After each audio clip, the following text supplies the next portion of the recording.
Okay, so now let's get into the crunk stuff, the bass stuff. So now you're putting out records on pan disc, and apparently we're leaving this era called electro funk, is what I've researched from different people, and this 808 drum machine is being used more and more often now. In these few years that it's going on, while this is going on, there's a lot of people who claim invented bass. Do you have an idea or where it comes from? Or? Well, I will never claim to have invented it, Okay. but I think I was one of the first ever to put out a record with bass in the title. You know, I used to go uh, to like Liberty City or Overtown. On the weekends, there'd be these sound system crews out there. Space funk DJs, ghetto style DJs. All of them had names and they had crews and they had sound systems with these huge bass bins.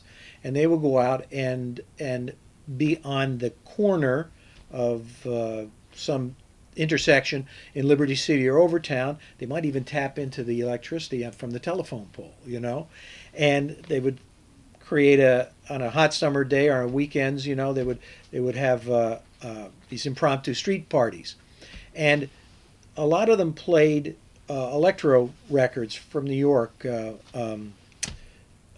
Africa Mabata and Soul Sonic Force, and I forget the other groups, and they would use the instrumental portion of the records and rap live over it, and people would go crazy, and the people that heard this stuff going on live would go to the record stores and they couldn't buy it there, you know, because it was done impromptu right on the spot. And so somebody got the bright idea of taking one of these electro tracks and rapping on top of it, or maybe scratching a little, like they did live at the shows also on the street corners. And all of a sudden, you had this kind of organic growth of a different type of style that was created live on the spot, that they went into the studio and recreated. And that's really kind of how it started, and as far as I know. And so eventually I started putting out these records, and I put out a record called The Bass That Ate Miami that incorporated a lot of these things into it, the scratching, and also the use of samples dropping in and things like that. And it caught on. And so, and also the name bass music caught on because of the enormous bass bins that the DJ crews used to use, and was recreated in the studio by cranking up the bass when you made these records.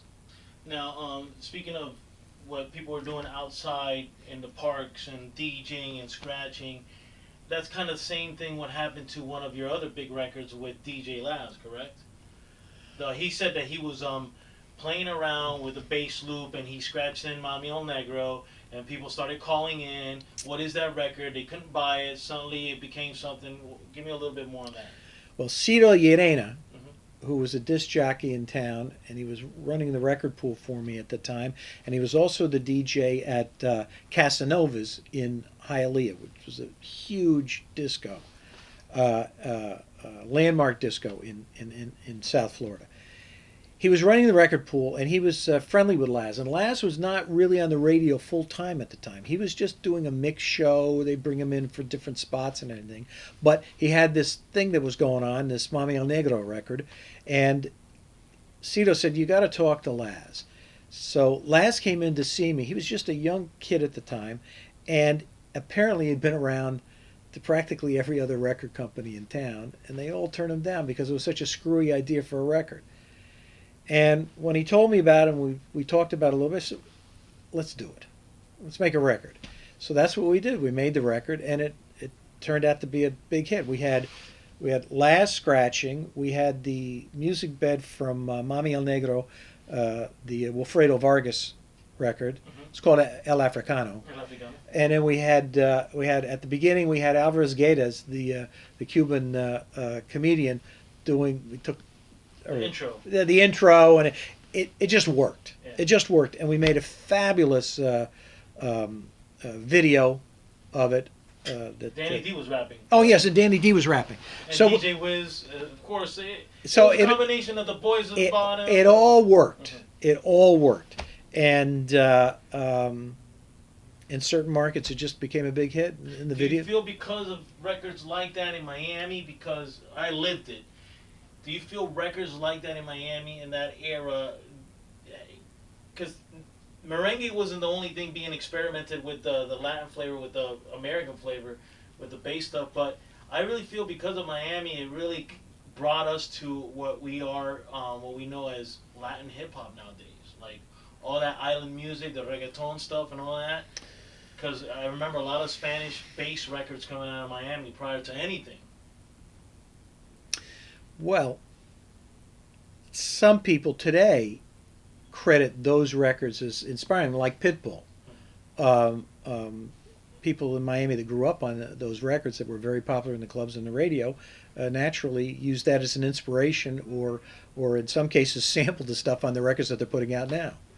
So yeah, it's to their credit that they acknowledge us, and I'm happy for them and for us to having started it. You know, but all I did was say yes to a guy that had gotten turned down, meaning DJ Laz, who'd gotten turned down by everybody else in town.